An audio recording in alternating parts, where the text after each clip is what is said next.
So that imaginary lat syndrome is a thing. Yeah. I see you with that. So yeah, firstly, just wanted to say thank you for obviously coming on. Obviously, I know why I wasn't guest number one, but whatever. Yeah, yeah, exactly. But obviously, I know who you are. We've obviously been in communication for a pretty long time, actually, and sort of seen each other grow as well. So that's obviously why I wanted to get you on, and you know, I'm getting on anyone that I am sort of inspired, motivated by, and you know, I can see that you're doing very well. So obviously, like I said, I know who you are, but for people that don't know who you are, please introduce yourself. So on Instagram, I'm Mike Sausage, and essentially I'm a videographer. I do mostly like gym videos and things like that. And it all started with just like a little GoPro camera in the gym, recording my own gym stuff because I compete in powerlifting. Just recording stuff, footage for myself, and then started making gym videos, and they just got more and more popular. And my gym in Milton Keynes has got some real savages there. And one of the guys, Arms Corleone, who everyone follows on Insta. Yeah. And I've known him since he was at college. I've known him a long, long time. He started getting in much more and more of my videos, and they just started getting more and more popular. And then cut to, I guess, maybe 3 years later, here we are down the line, after chatting to you on Instagram, and so I started following you because your videos were sick. I'm now doing stuff for clothing brands. I've got a few other things going on. I can't use their names on here, but some like celebrities behind the scenes where we're doing after party videos, backstage videos. It's just been going nuts. I've also been starting getting into photography stuff as well. So while I'm in the gym doing videos, I'm doing pictures of the guys as well. I don't know if do you follow Quick Sessions? I mean, I see him after the video that you put up with the arms. Another savage. Yeah. Another savage. Getting him in more videos. The videos together were cool. Yeah, man. So if I can't video you, so if I can't physically be there, people are sending me footage and I'm putting together for a few YouTube channels and just loads of different bits. Sick. So, obviously, one thing you sort of haven't sort of said is that you're a full-time teacher still. You're sort of now transitioning out of that. So just talk to me how you sort of managed sort of being a full-time teacher and sort of doing this on, you know, as like a side hustle, if you will. Well, firstly, I couldn't do it without that. But yeah, so full-time job of doing that. I've got 2 young children as well. So I've got family as well. So basically, it's once they're in bed, once everyone's in bed in my house, I get and edit and do bits, or on my lunch break, I'm trying to do bits. Just before we got on the call, I was editing a bit more of a video for a YouTube thing. So I've constantly got Final Cut Pro or Lightroom running on my computer, just dipping in and out. But it's just time when I can. It's one of those things where everyone has the same amount of time, and at the minute I'm just sleeping a bit less to get these bits done. But it's working because I'm earning money from it, and I'm gradually earning more money from it, and I'm reaching more people with it. And it's a bit like you're somebody that's been on a similar journey where I've followed all your stuff in the gym. I miss your videos with you and Mikey because you two are a hilarious combo. Oh, my man. Wait, there'll be some more ones. Don't worry, there'll be some more ones. Good. Yeah. And then, it's similar to you, like you're just working crazy hours, you're just doing it when you can, and it's the same thing, just doing it when I can, little bits here, little bits there, where I can. But coffee's the answer to it, I would say. So, like as you said, like you started to earn some money from it, and you're earning more and more money from it. When was the sort of, not eureka moment, but when did you sort of do like your first sort of payment through videography as such, and think, fucking hell, like, I could actually make something of this?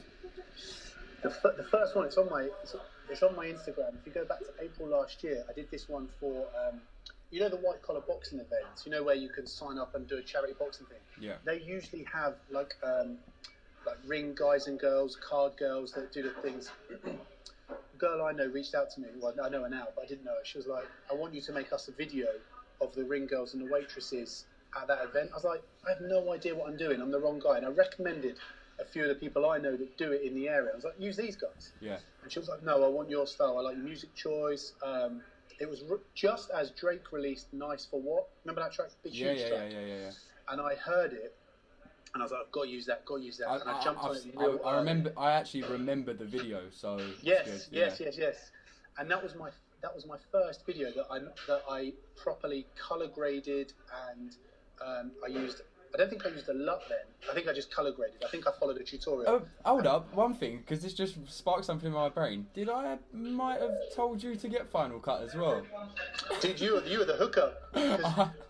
So my first ever videos when I was doing GoPro, I was on Windows Movie Maker. Oh, and shit. Here's what you can do in Windows Movie Maker.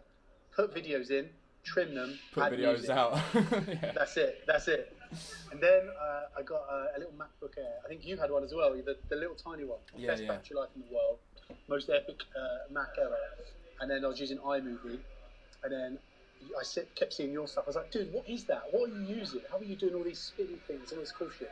And you're like, Final Cut. And then there we are. You got a plug. And then thanks to the internet. Yeah. And that's exactly. That's what I mean. Like, that's when people say about, how have you done this? How have you learned how to do this? Like, oh, did you get taught that? It's just like the internet is literally a directory of every single topic that you want to learn. Like, you can't use that as an excuse. Yeah, so that video, I made it. I put it all together. I had the story, if you like. I had the track, so everything was cut to it. And I was like, I just wanted to look better because it was filmed indoors. I didn't use a light or anything. It was just my camera. It was like a Samsung DSL. It was a Samsung digital camera actually.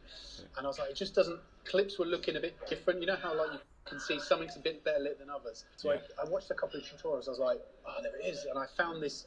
I can't even remember who it was, but it was like it showed the exact color settings that they use. So I just did that, and I looked at it, and I was like, I got so excited. I was like, that's excellent. It's the best one I've done. So got that, and made some money from that. And then I was like, you know what, I could do this because my worry was I didn't know what I was doing.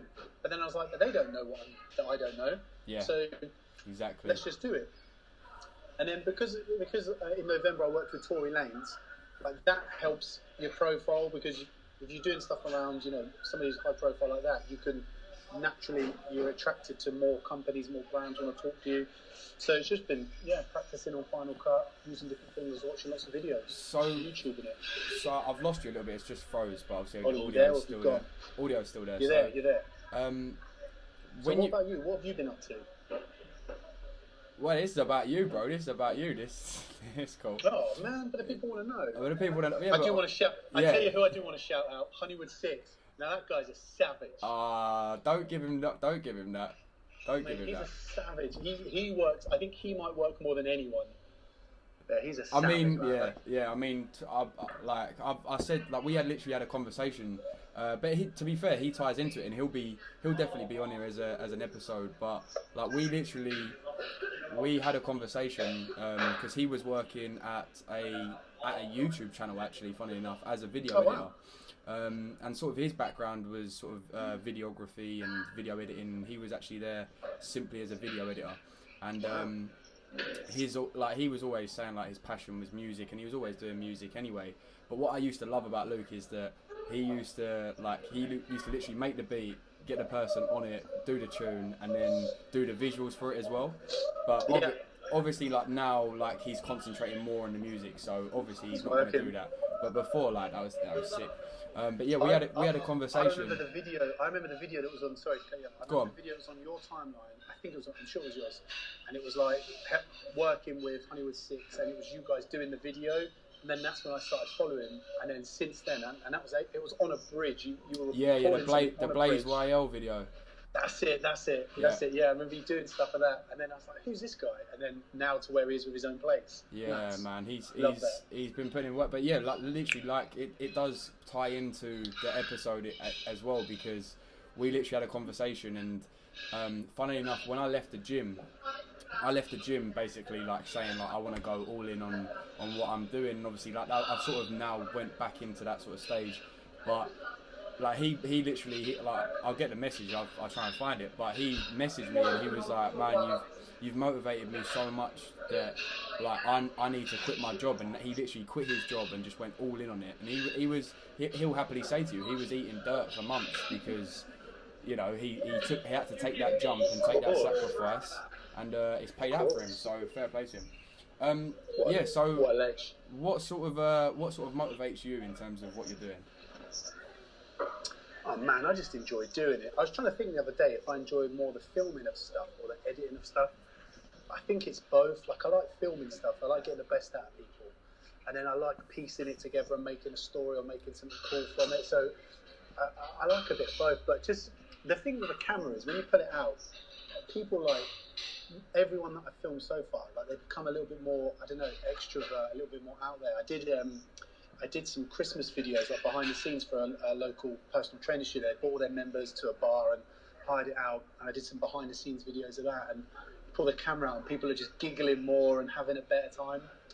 I'm down to do potentially for TK Maxx. They've got a conference coming up in a few weeks' time, and they want a similar behind the scenes video. So like people, it's a bit like a staff conferencey type thing where there'll be like managers on stage talking about stuff, and they want a mixture of video of kind of people watching. You know those sort of fades behind people where you know you've got the tables and the chairs, that kind of stuff, and then some pictures of the different people on stage and things like that. So I mean, how crazy is that? All from gym videos to that's this. it. So and it's just taking chances and opportunities, man. That's the only thing I can say. Yeah, just putting yourself. So sorry, when you say, because you've obviously mentioned like some quite big brands now.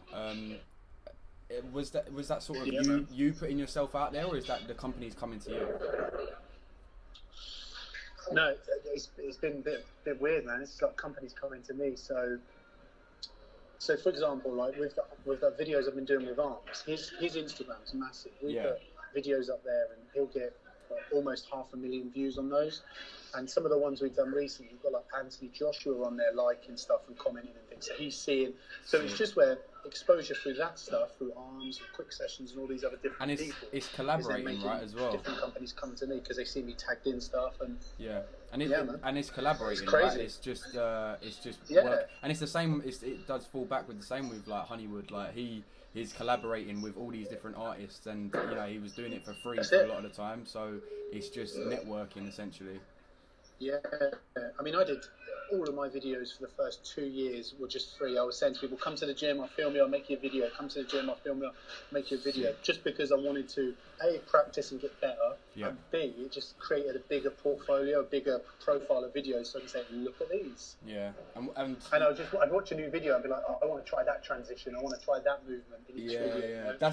That's actually a trick that I used to do is, you know, like the guys that do like the tutorial videos on like Final Cut and stuff like that. I used to have them on like notifications, and I used to be like, okay, when they upload like a new cool thing that they're putting in their videos, I would put that straight into a new video. And I used to do it with funny enough, just because we're on the video editing sort of side. I used to have a YouTube channel I used to follow, and it was like sound effects, and that sound effects channel, I used to have that on like the notification bell. So like I used to get notifications when they uploaded a sound, and like I feel like it was weird because like that sound effect was like, oh shit, I could use that sound effect for this, and like it's just weird how like certain things sort of motivate you. That's really nerding out. Yeah, I know. So the next one would be sort of what apps do you use? Obviously we spoke about Final Cut, but in terms of Mac apps, iPhone apps, anything that sort of helps you get you through your day. Yeah, no, I use Final Cut Pro. I use the Lightroom. So I've got the Adobe Cloud thing because of one of my other plugs, Yannick, who's always on my podcast, the intern. So I've got a login for that, but never used Premiere Pro. Just stuck with Final Cut. But I use Lightroom on that, Lightroom on my phone.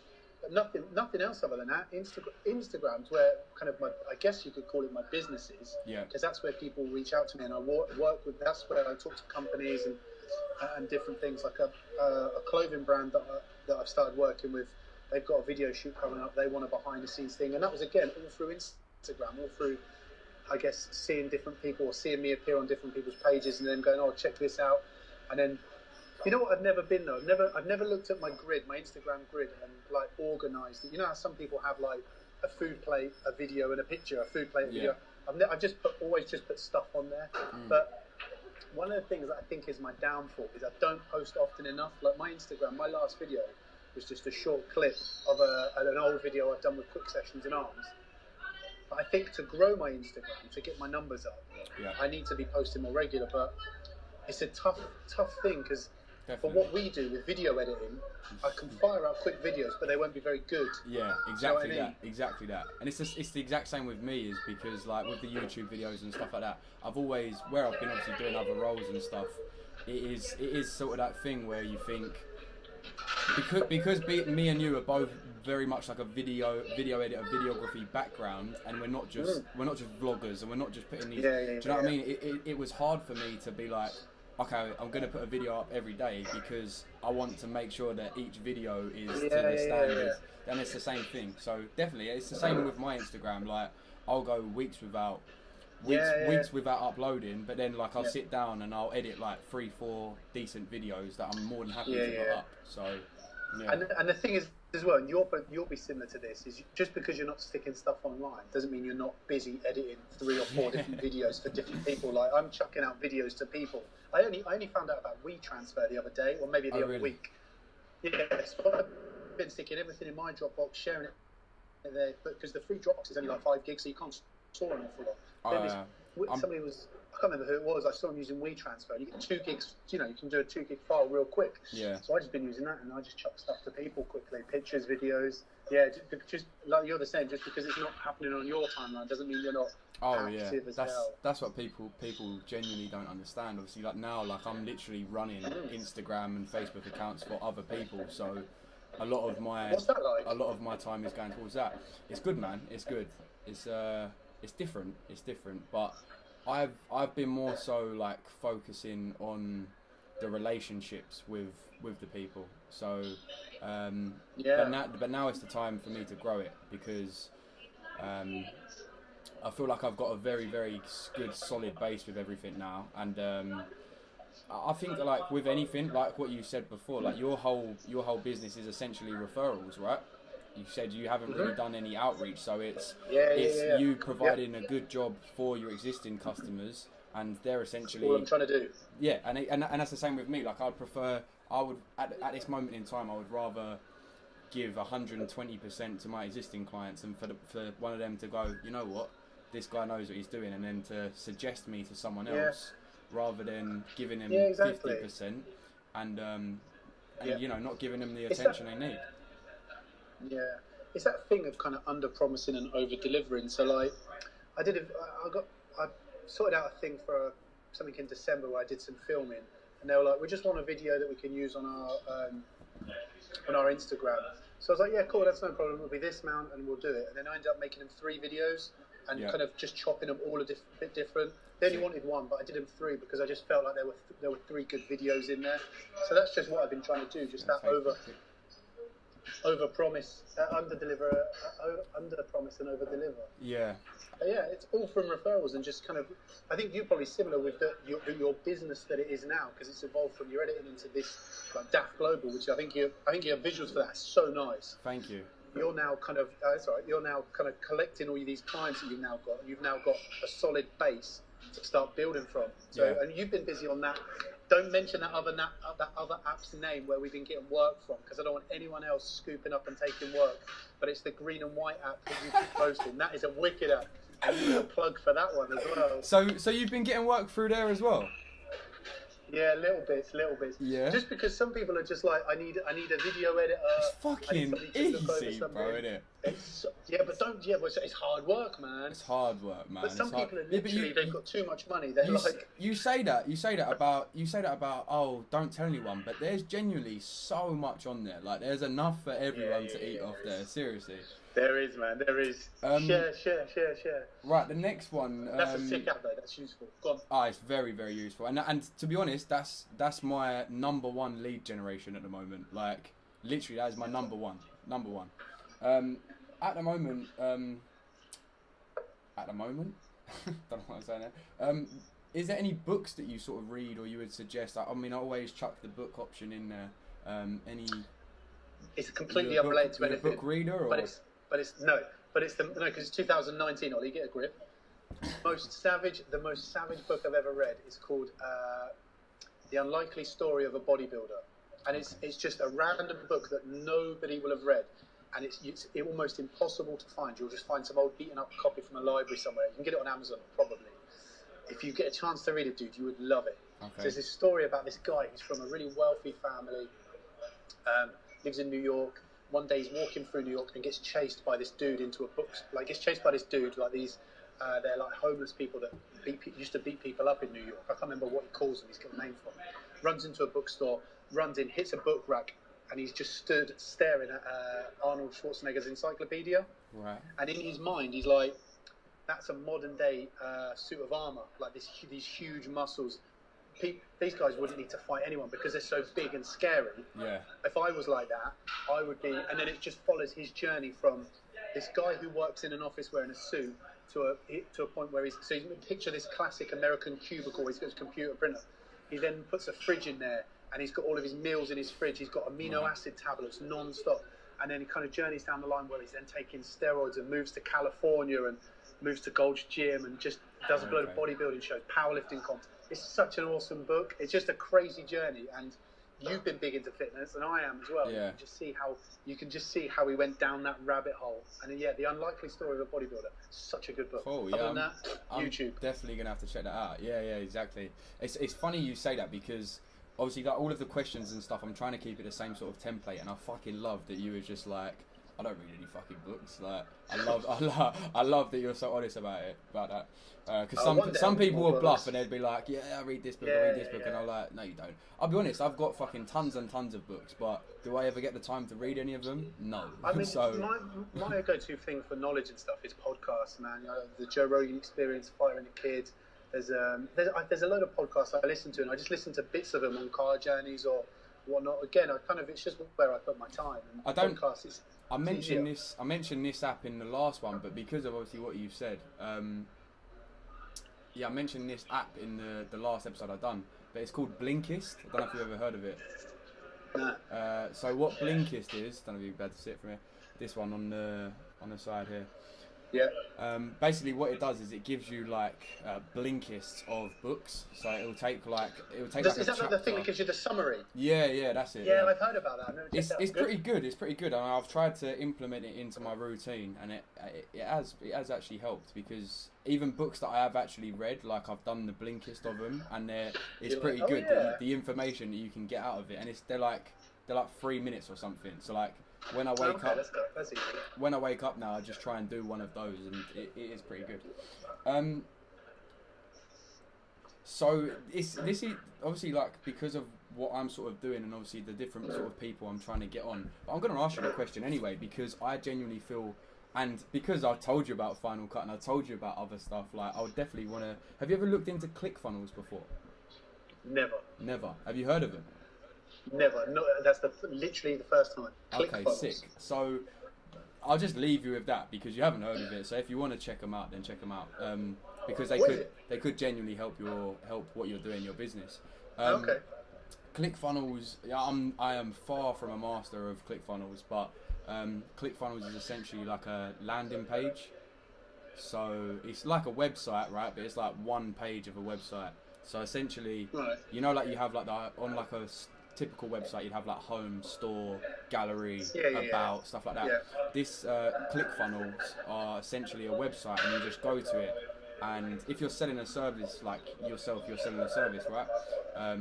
It will just take you from like what it is, blah blah blah, and it just takes you straight down into the sale. Oh, okay.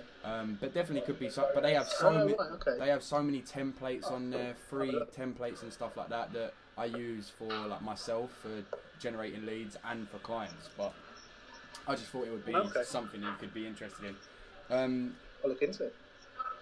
What about cold emails? You ever done any sort of cold emailing, like nothing? Never like any outreach. You know what I did do? None. Except when I first started doing videos. This was maybe like when I got started really getting serious in it. Maybe it was last summer. Maybe really early summer. Yeah. I think I messaged a few companies. I was like, I'd love to feature your stuff in my videos. Let me know if you want to send me any. Just didn't hope they'd send me like some gym clothing. That was all I was after. Yeah. Send me some t-shirts and I'll make sure people wear them in your videos. But nothing other than that. And did you ever get any response from any of those? Oh yeah, loads of people were like, yeah, sure, order them. You can use this discount code. And I was like, yeah, you're like, I just want free stuff. Yeah. Send me free stuff and I'll wear it. Oh, mate, the amount of messages... I was speaking to someone about that the other day, but it's just like the amount of messages that I've sent and you just get no reply. But funnily enough, like, I got someone messaged me the other day, and I looked, right? I looked and I sent them a message on Instagram in 2015. And they had replied to me now, so... To that message? Yeah, to that message. Oh my God. So whether it's Ollie, thank you for the message. Whether they've seen me pop up somewhere else, went to message me and then seen that I've messaged them, but I was just like, wow, that was amazing. But it also proves that like if you could put in and 2 years later that same thing could come back to you. Right, so what tips would you have for Instagram? Obviously, you've said that your main focus, your business runs through Instagram, but you're not essentially putting that much content out on there. But what tips would you have? Because you have, your business does sort of run through it. So the things that I think for me that have been successful is I've gone back through and looked at who I follow, and I only follow people now that I know on a personal level, so I follow their Instagram because I'm interested. Or if they're not somebody I know, they're different brands, I make sure that they follow me and that they interact with stuff I put up. And if they don't, then I don't follow them. Because there's so many people on Instagram that follow you, you follow them back, and then down the line they unfollow you just because they want to boost their following. Yeah. And the thing that Instagram to me is that you don't need to have a huge following to be successful on Instagram, because everyone's version of success is different. Some people want... Like, I would love to have 10,000 subs just to do the swipe up option. Yeah. Because that just looks nuts when you do that. But I don't really need it for what I do. No. Because I'm not linking to anything. So I wouldn't worry about what you've got on Instagram, but just talk to as many people as you can. DM as many people as you can. Not necessarily chicks or dudes trying to date them, but DM as many people as you can and talk to them and connect to them and see if you can collaborate on stuff. And that's all I did. That's all we did, didn't we? We started chatting through DMs. That's all it is, man. And yeah, we still need to meet up, man, and make a video. So I think that's the best way to do it. I've got the time now as well. Chat to people, try and be nice. Yeah, and that's what so many... When people say to me about... Can you hear me? Yeah, I can hear you. You froze on a quite funny little screenshot. If you have frozen but you're still recording, make sure you check out my Instagram, Mike Sausage, follow, turn my notifications on, like all my stuff. My man. Yeah, as frozen. Hello? Oh. Yeah, but that would be my biggest tip, would be, collaborating. But yeah, when people say to me, oh, how do you grow Instagrams and stuff like that, it's just like,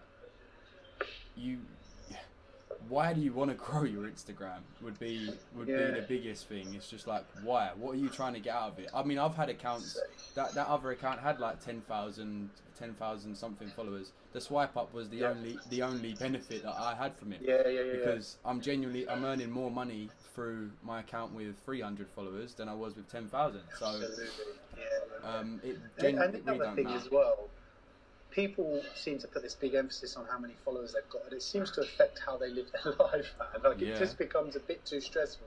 Just chill out. Just be a cool person, put cool stuff up, and things will come to you. If you're worried that you've got... Like the other day, when Instagram did that thing and loads of people lost 500 followers, 300 followers, there's a couple of people that I know that have got maybe 30,000 followers that was putting on their stories, like, I can't believe this Instagram, I've lost 700 followers. You need to make this right. It's like who gives a fuck? Just relax, right? Who gives a fuck? What?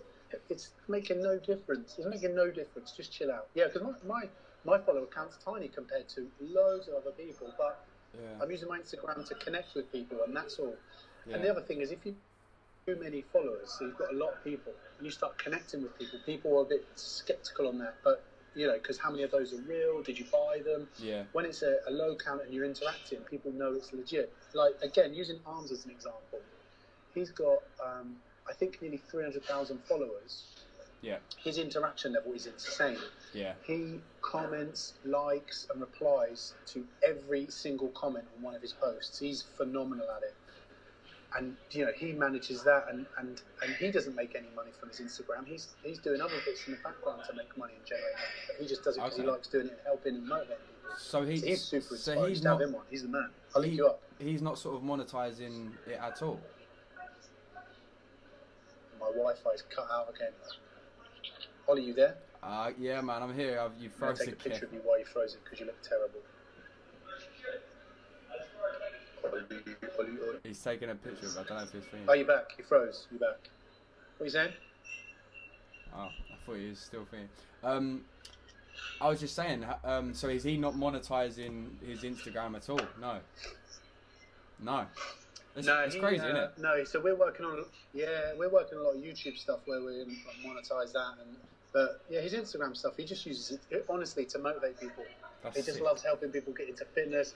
His Instagram is all about seeing outrageous gym stuff. Like, I remember filming him do a 180 incline for, I don't know, 7-8 reps. Yeah. Supersetting into flat dumbbell press with the 70 kg dumbbells for 8 or 9 reps. I mean, that's superhuman, freakish stuff. You see that and you're like, that's so cool. Or you see him the other day lifting a, what was he lifting? Like a tree and shit like that. You see like those videos. videos, tumble dryer and moving stuff. You know, he just likes doing cool stuff. He's such a cool dude. We did a video not too long ago where we were hopping into a field chasing down cows because he wanted to do this thing where he was going to be vegetarian and stuff. That was hilarious. Yeah. Hilarious. He just likes doing that sort of stuff. That is man.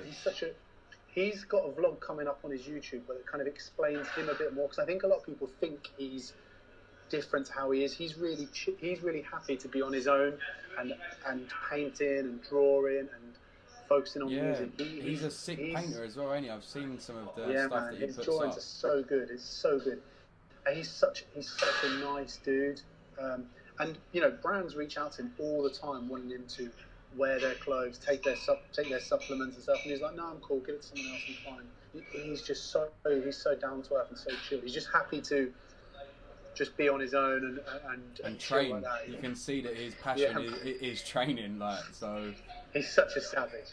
In real life, he's a savage.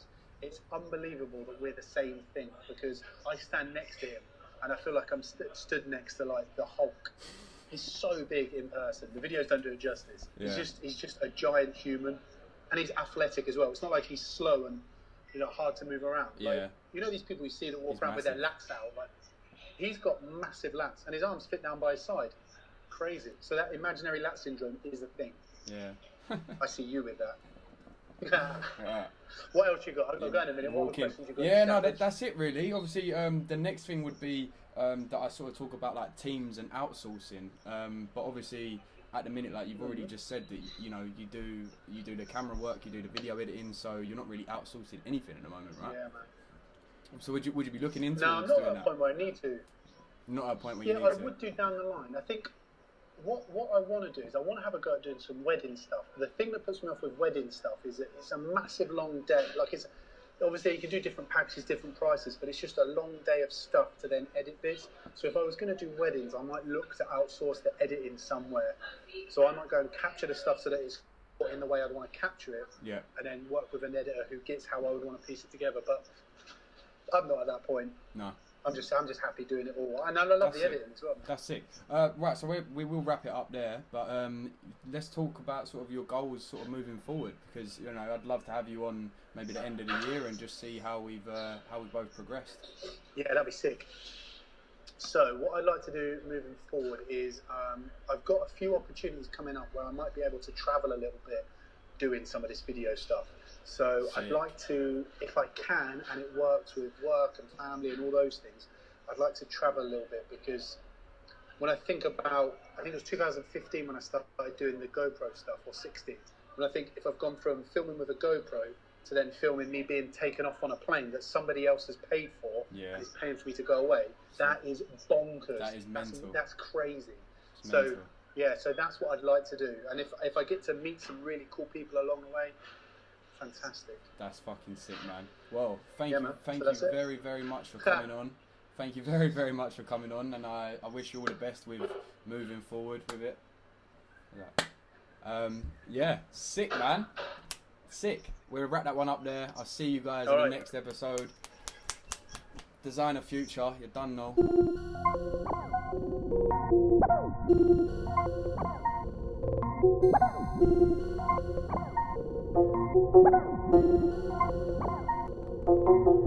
Thank you.